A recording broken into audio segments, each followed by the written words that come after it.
like imagine you're trying to build an airplane. That's kind of like starting a business. And imagine you don't have a blueprint to build an airplane. But, I mean, you've seen a picture of it. You saw an airplane once.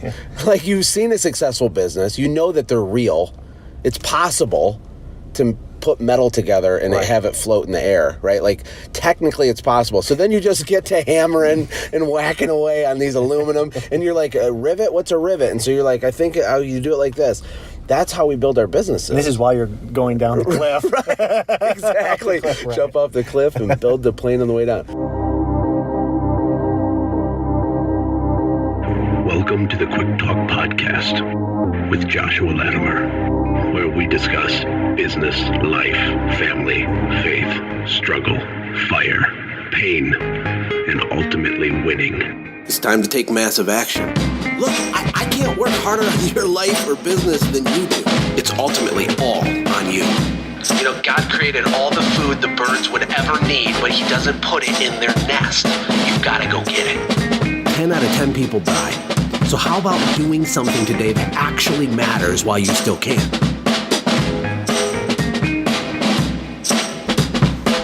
Hey everybody, welcome to the Quick Talk Podcast. Yes, I'm recording this on my phone, so the audio quality is not going to be great. But if you are listening to this show because you care about the audio quality rather than the deep, actionable, amazing business principles and advice, then you're probably listening to the wrong show because we're not an audiophile. I like to record when I'm inspired, and I'm still here in Florida, and I'm at this Funnel Hacking Live thing. I'm sitting with my buddy Brandon Vaughn in our rental truck. What's up, Brandon? What's up, Josh? And we just had this amazing conversation, and we're going to try to recreate it, but there's no way it'll be as cool as what it really was when I wasn't recording, right? But we're talking about employees. We're talking about personality types. It was really interesting because he made me take this Myers-Briggs test last night, and I'm like, didn't want to do it, and he's like, do it right now.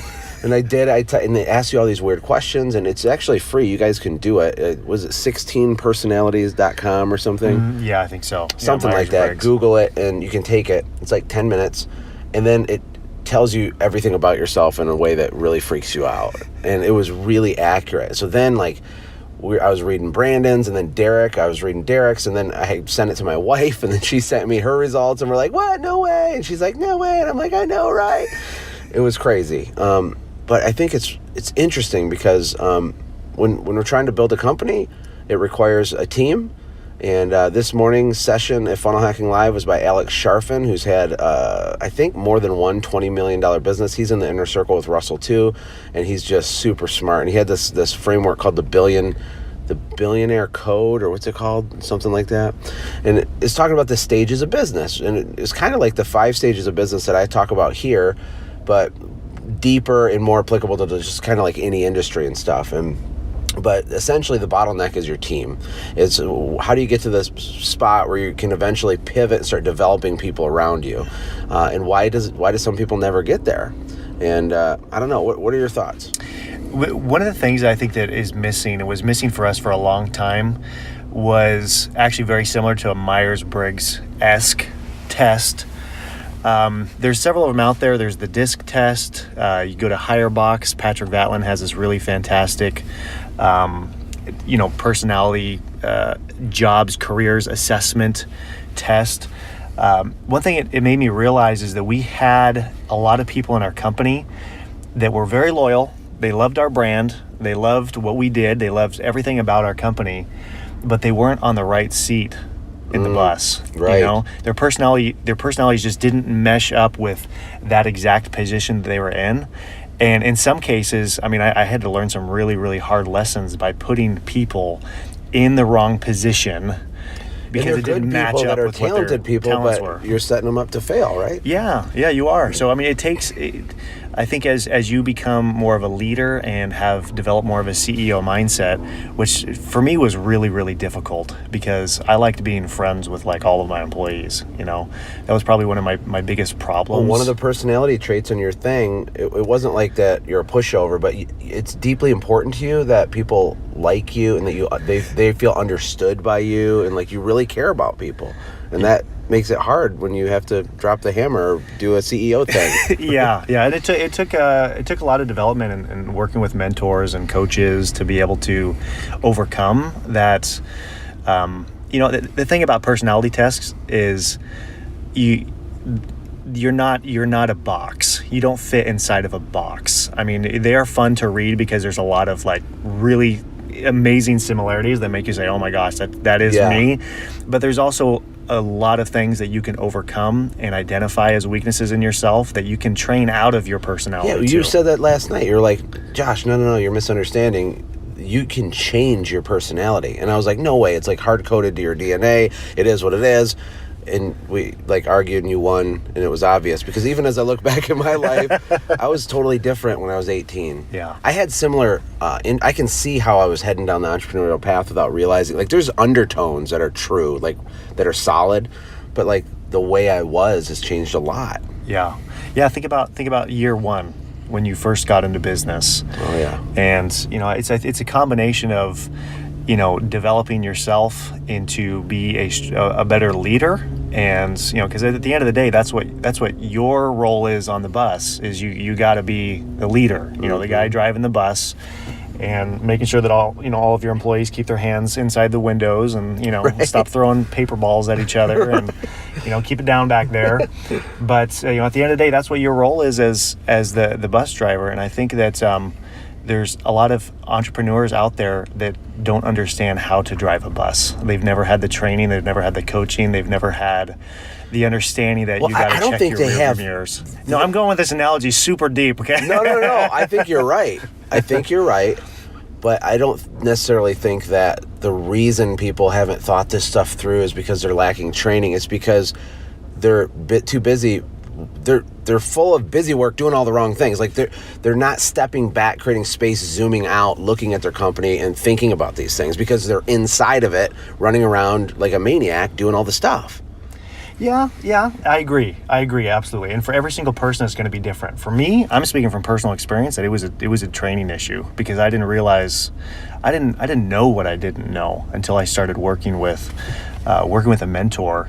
Because would you not agree that there are times in your business where you are so absolutely sure of a decision that you work with a mentor, you work with someone else, and they are like, no, that was totally wrong. You should not have done that whatsoever. Yes. And you're like, I can't even trust my own self. Russell Brunson just did this to me in December. I had a very right. detailed plan that I was certain he would be impressed by. Like when I presented it, we're doing a video chat. I'm like, kind of like, this is awesome. Like I get to talk to Russell. Like he's the perfect guy that like, he's going to think I'm really smart and then we're going to be best friends. And so I lay it all out and he's like, listen, man, that's just everything about that's horrible. Yes. It's like, and then he just like disassembled the entire thing and then reassembled it, and it looked very different from my original plan. But how grateful was I for that? That happened to me in conversation last night when I was sitting down talking to someone who was explaining, what I knew to be true and probably was like letting a little bit of my ego kind of get the better of me as far as like, no, this is the fact. No, you don't understand that my industry is specific. You just don't quite get it. And he was like, no, you're just wrong. I was like, oh man, now I don't know what to believe. Well, that you have to humble yourself if you're going to grow and learn. Yeah. Some of the most ego-filled people I've met in our industry in home services have the smallest businesses. And they're just like, nope, not in my market. It's different. Nope. And their ears are closed. It's true. And they're just hurting themselves. I mean, that's a big problem. One thing I think was so cool is when we were talking about the Myers-Briggs personality tests, we were obviously describing the differences between, our spouses to our own personality types, and how it's interesting that marriage mates are typically attracted to their opposites. Some of the things that you think are so fascinating about this other human being because they have all these differences that are, different than you, and that's the stuff that actually attracts you. And then after you get married, sometimes those are those exact same things that end up driving you crazy because they're different. But I think that the people that power through that and start recognizing what the other person's strengths are, what your weaknesses are, and how to kind of leverage that. One of the things I was reading, with regards to your personality profile is that Like you were like, I don't want to get too deep, No, deep do of a it. dive into it. I'm an open book. But you expose me. You were the logician, right? They can Google it if they want to know all about it. Super logical, and in breaking down the nuances. And by the way, for it's just so your audience can understand. We're gonna Bill Gates, Albert Einstein. Ever heard of those guys? That's Josh. Josh is turning red right now, shaking his head. I knew this would embarrass him. Yeah. But anyways, he has the logic side of things, and Ashley is, the bubbly entertainment personality, and really a lot more like in touch emotionally with those types of things. And each of those make fantastic parents together because you can draw upon the strengths and combine those strengths together. Right, and that's so powerful, man, because if I was a parent, I love the parent thing, but if I just raised my kids, it would be a dumpster fire on 50% of what they need as human beings that are going to become adults. And I wouldn't even see where I was missing it. And then Ashley, if she was just doing it on her own, the same would be true on the other end of the spectrum. That's it's the not same the with me and complete my picture, wife. right? Yeah, I mean, I bring a lot to the table, and she brings a lot to the table. But the problem is it took a long time for us to recognize that both of us weren't broken, and that we were bringing different things to the table that either of us can really fully understand, right, until you intentionally look at it, right? And and you value it. It's crazy what the similarities that you can draw between the business relationships that you have and how you structure your business and your team with marriages. There's so many similarities and parables to that I think it's important to realize, be humble enough that there are areas in your skill sets that you are weak in. There are. And are you going to be the guy that decides to be the do-it-yourself, or gal that decides to be the do-it-yourselfer and to try to figure it out on your own and power through something that is terrible fit with your skill sets? Yes. Or are you going to go find that person that complements that skill set and bring them onto your team and empower them to be able to take ownership over that? Small business owners are legendary at inflicting self-punishment without realizing it. Yes. Because we continuously do tons of things that we suck at, and just think that the path is to keep doing it and just have more willpower and be stronger or something. You know what I'm saying? When the real answer is, if you can triple down on your God-given ability, the thing that you're better at than anybody in the world, your superpower, which everybody has, what would it do for your business if almost all of your working hours were spent doing that thing in a way to grow and drive growth to your business? It would be insanely powerful. And not just for you, like, that's the path to create more opportunity for the people working with you too. But they also need to stay in their lane. But the problem is, we don't even know that there are lanes, number one, and we don't know who's supposed to be in what lane. Right. I remember I had an epiphany. It was actually a turning point for me in my business. Back in the day, I used to make my own T-shirts, our own uniforms for our employees. So I went out and bought a heat press. Oh yeah, really? Bought a heat press. They're like the big fancy iron-on thing. Yep. And I bought a vinyl plotter. And I spent all this time plotting out my shirts, cutting them, weeding them, which if you've never weeded a T-shirt, I don't even vinyl, know what that is. It's where you take this little tiny dental pick and you pick all of the reverse parts of the, because it cuts it, but it doesn't take the negative space out of the vinyl. Why'd you do it? Because I was stupid. No, but I mean, at the time... To save money. But you had to buy all that stuff. Do you know how much money I saved? $3 to $5 per shirt? I don't know. So anyway, this is... I did all the math in my head, as far as, okay, the plotter is going to cost this much, the heat press is going to cost this much. I only have to make, 25 shirts for me to break even on the cost of it, and I'm going to be making like 100 shirts this year. And I figured out all the math, I figured out all the material costs, but guess what I didn't include? Opportunity costs. I didn't even include my own labor cost. Right. And when I sat down and added it up, I was like, I'm making $7 an hour making shirts.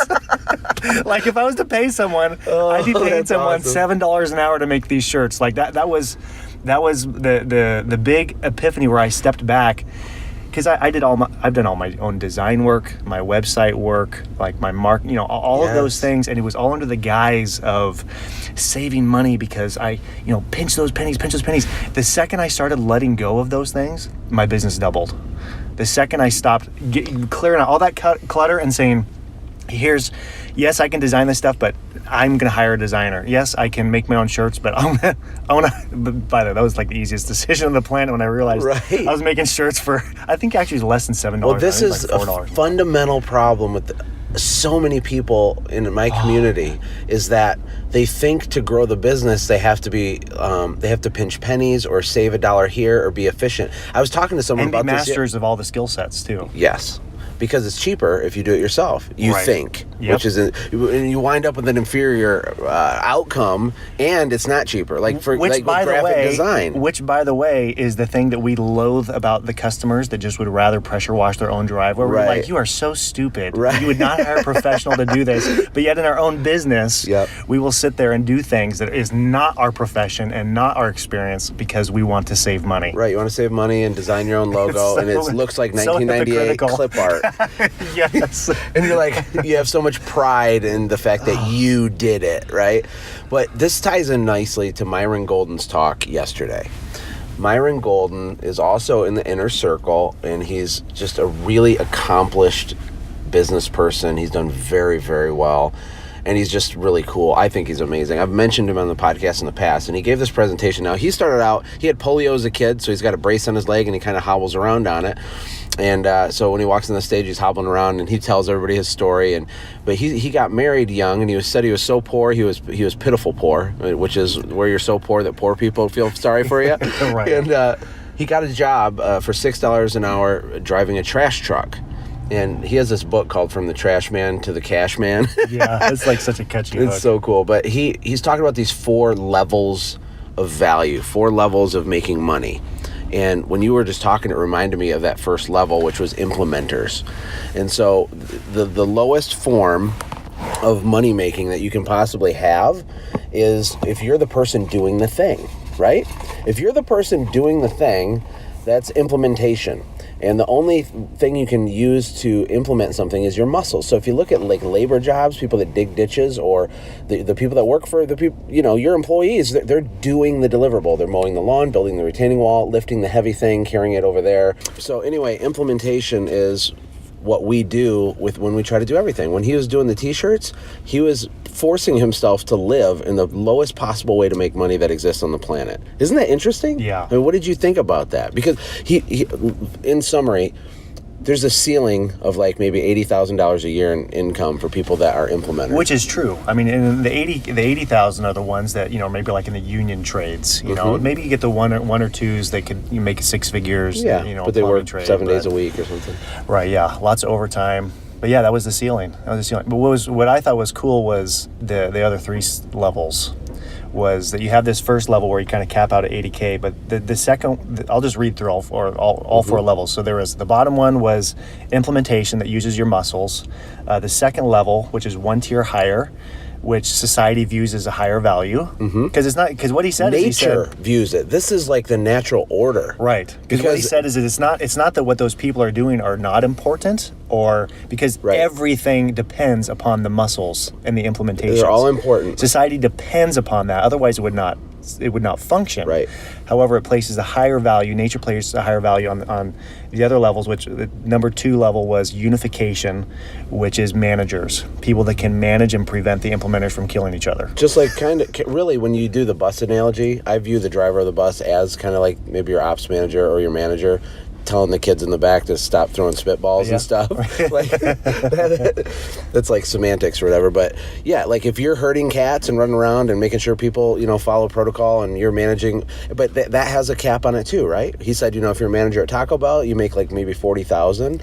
And if you're like a C-suite executive at Boeing or something, maybe you make $250,000, but that's kind of like it. Right. And then so the third level was communication, which is someone's natural gifted ability to be able to use their mouth to lead people and to identify, that kind of leadership. It's not a manager, but it is that communication ability. And he referenced actors and politicians and I've heard him do a deeper teaching on this because he only had 26 minutes on stage, but he was talking about how one of the highest gifts on the planet. And this is a learned skill, by the way. So if you don't think you are this person, you can become this person.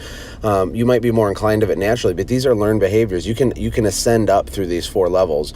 But communication is the ability to use your mouth to make other people feel something, or make them see something that's not there yet, or make them believe something.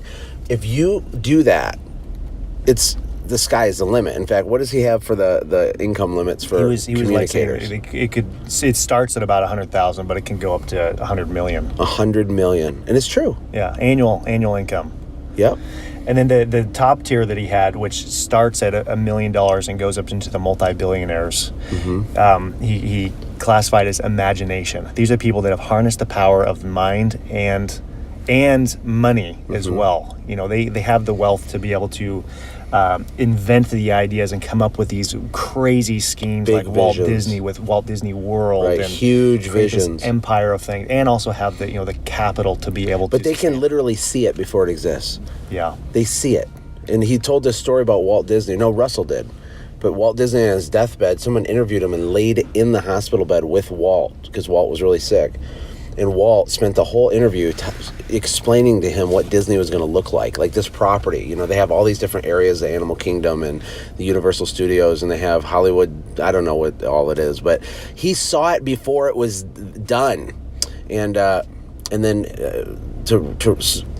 the best part of that story was years later, when they had this grand opening on this amazing part of Walt Disney, one of the employees said, "Man, it's a shame Walt wasn't here to see this." And another one of the executives said, "No, you're wrong. He saw it. He's always saw it. He saw it a long time ago." But that's what I want to get to. I want to be that imagination level. I want to live there. And you have to use your brains and your money. And you know the Shark Tank guy, the mean guy, the bald guy is always mean to everybody? Yeah. He always says he wants to send his money out and it has to come home with friends. When he's going to invest, he's like, "I send my little dollars out and they walk around and then they come back with friends. That's what they do."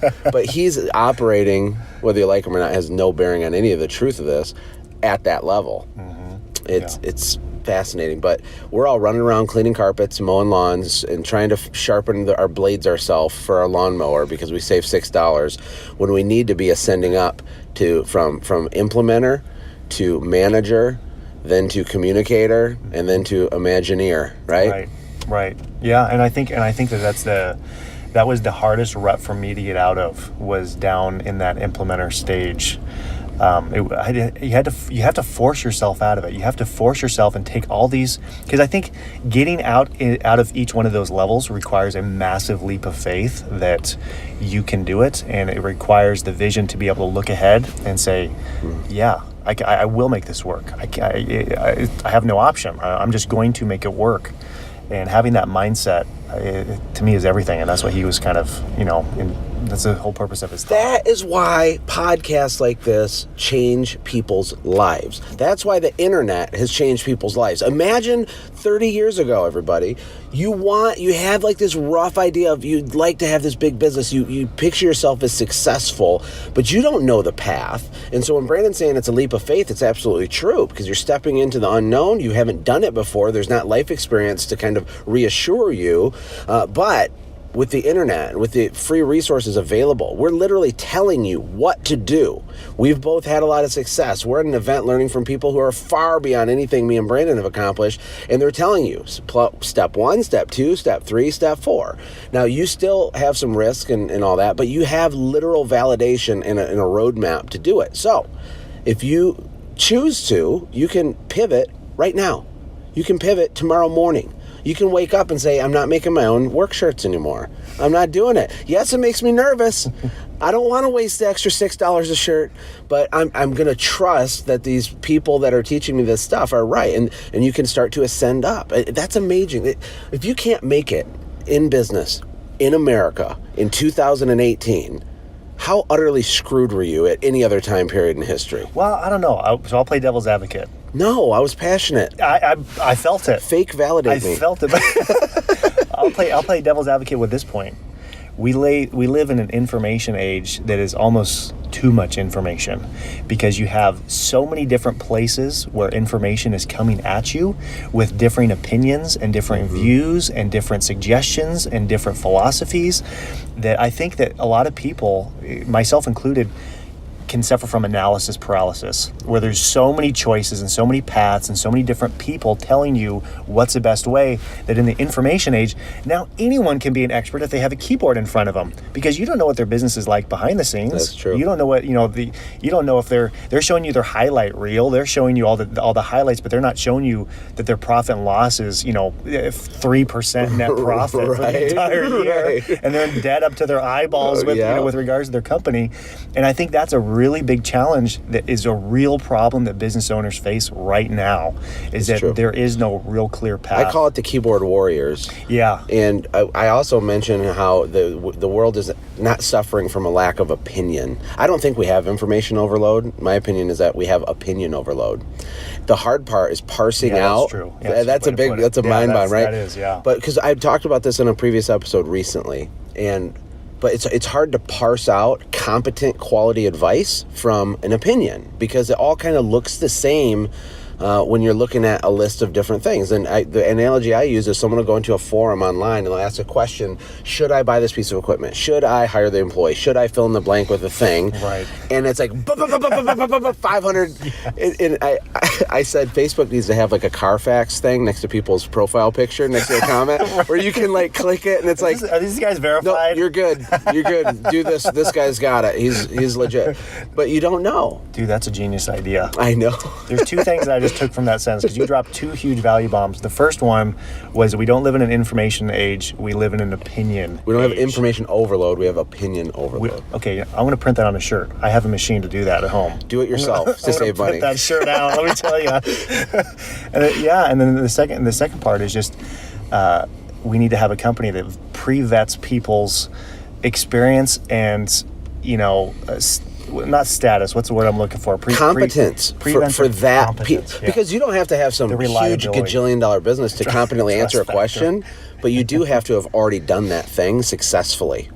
So if it's should I buy the equipment, and it's someone that hasn't even invested in it yet, they're still going to comment on your post because they want to be heard, but don't listen to them.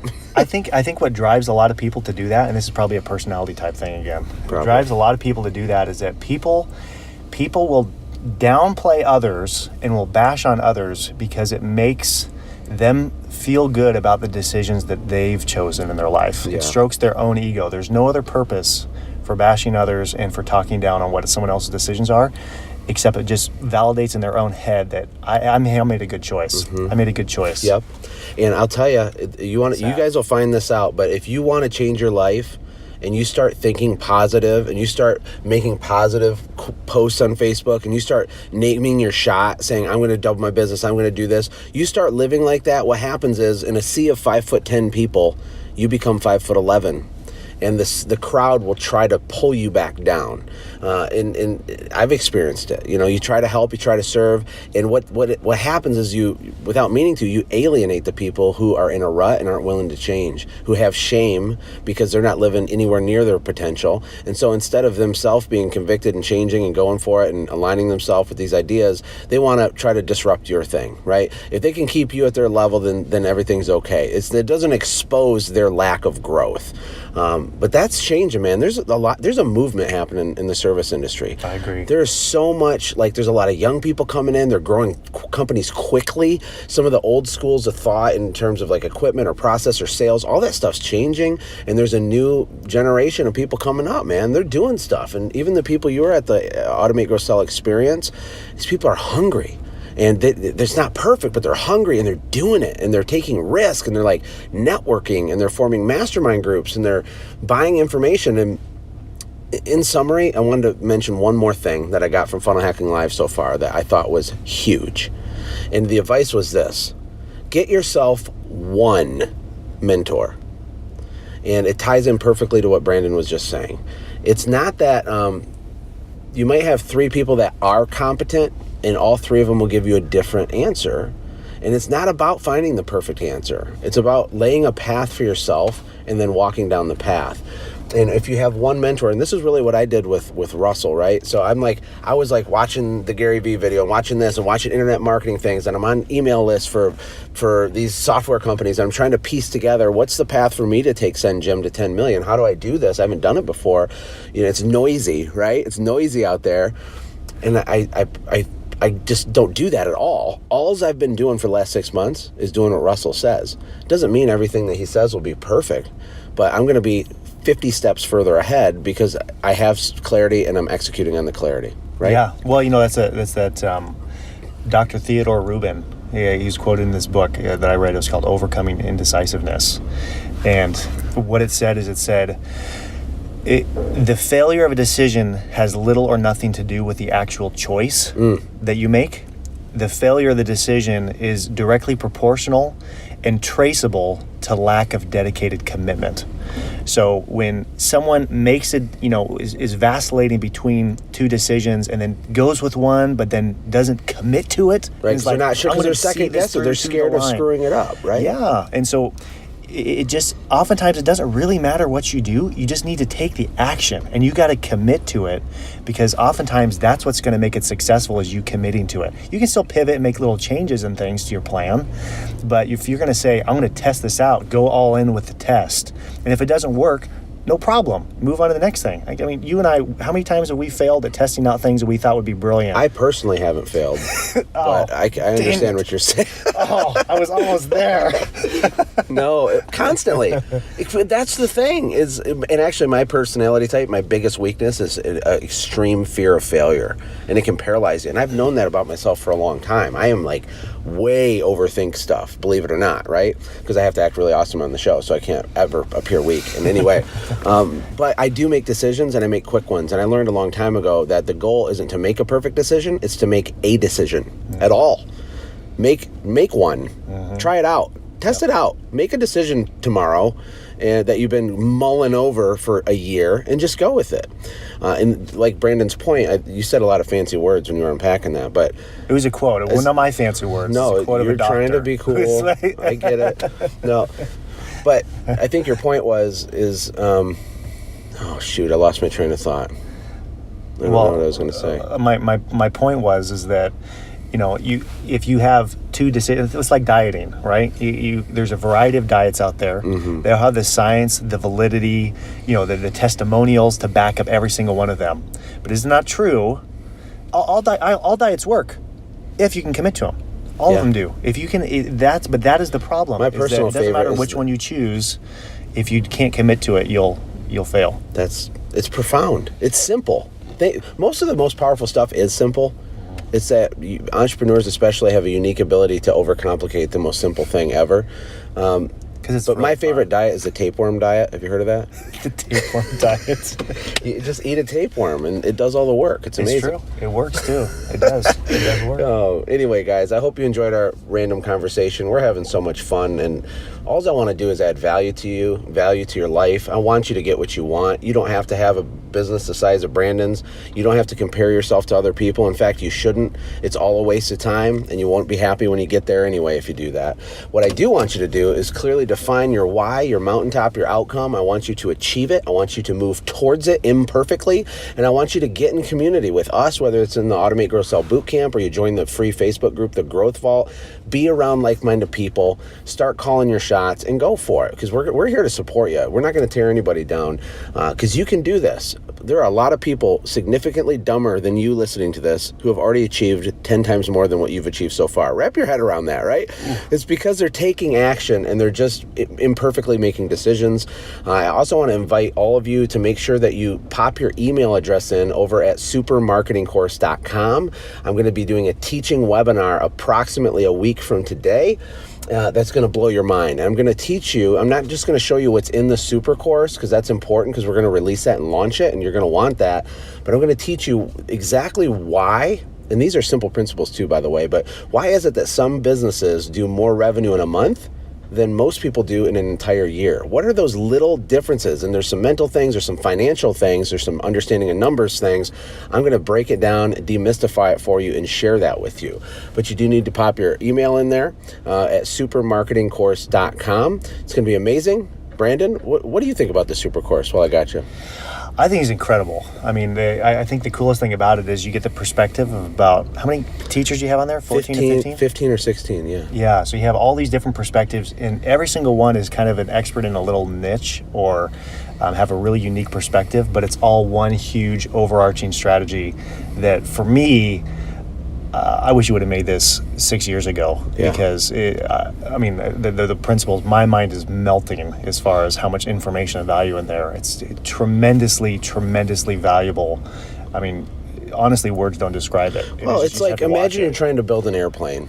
That's kind of like starting a business. And imagine you don't have a blueprint to build an airplane. But I mean, you've seen a picture of it. You saw an airplane once. Like, you've seen a successful business. You know that they're real. It's possible to put metal together and have it float in the air, right? Like, technically it's possible. So then you just get to hammering and whacking away on these aluminum, and you're like, a rivet? What's a rivet? And so you're like, I think you do it like this. That's how we build our businesses. And this is why you're going down the cliff. Right. Exactly. Jump off the cliff and build the plane on the way down. Well, would it be helpful? Not perfect, because it's still hard to build an airplane, especially by yourself, because you're in the implementer stage. But I digress. It's hard, but it would be a lot easier if you had an actual blueprint from the Boeing Corporation saying, here's how you deconstruct and reverse engineer, and here are the steps to build an airplane, right? Am I making sense? Come on, people. And if you are getting free, massive, epic value out of this, can you give me a digital high five? Like, here, I'm gonna mock it. Ready?